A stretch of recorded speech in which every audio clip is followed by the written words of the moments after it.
Now.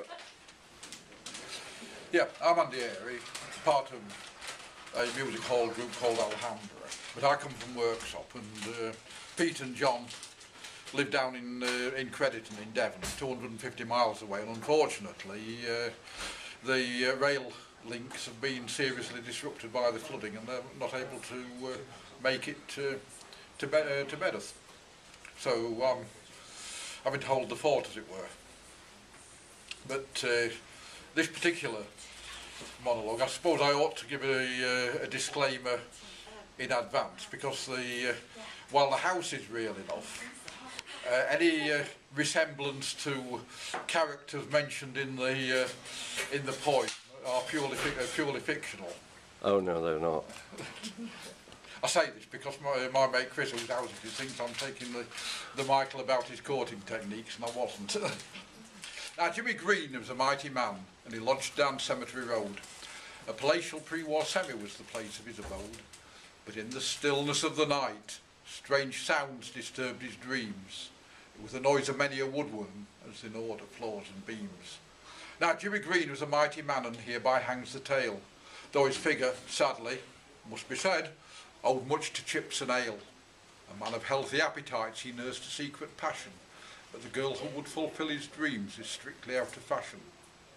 Now, you've seen the film The Italian Job, as repeated on TV, and repeated, and repeated, and I'm sure you must agree that Benny Hill's professor would love to cuddle in his arms a big and buxom lady who had more than ample charms.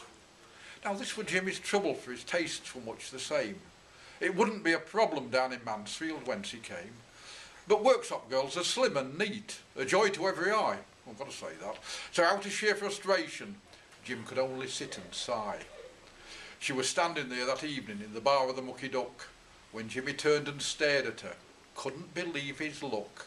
20 stone of loveliness and every inch her own. And the breath hissed out between his teeth in a sort of muffled groan. Now across the Mucky Duck's crowded bar, their eyes met fair and square. The chemistry was palpable, electricity in the air. Jimmy went across to join her. Knew he'd got no time to waste, because his heart was pounding madly. Thought he'd try and force the pace. Now, Jimmy was a master of the subtly soft approach, a technique never known to fail, he'd been often heard to boast. He bought her half a pint of beer, he offered her a drag. Now, what about it, Duck, he said, do you fancy a quick shag? No need for car or alley, I've a flat just down the road. So, dazzled by this prospect, straightway after him she strode. I'd offer you a coffee, but oh, we haven't any in, but never mind, the bed's this way. And up the stairs went Jim. Now, as they were stretched out on the bed, Jim's passion mounted higher, while the woodworm gnawed away below like a sort of muffled choir. Then some basic engineering had to go and spoil Jim's fun, for a wormy beam will not support a quarter of a ton. The bed subsided through the floor, descending from on high. The love of Jimmy's lifetime gave a sort of strangled cry. Jimmy picked himself up from the wreck. It was not a pretty sight. Did the earth move for you, my love? It did. Took bloody right.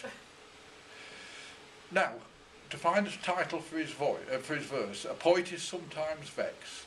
No problem in this instance, it must be the joists of sex. No.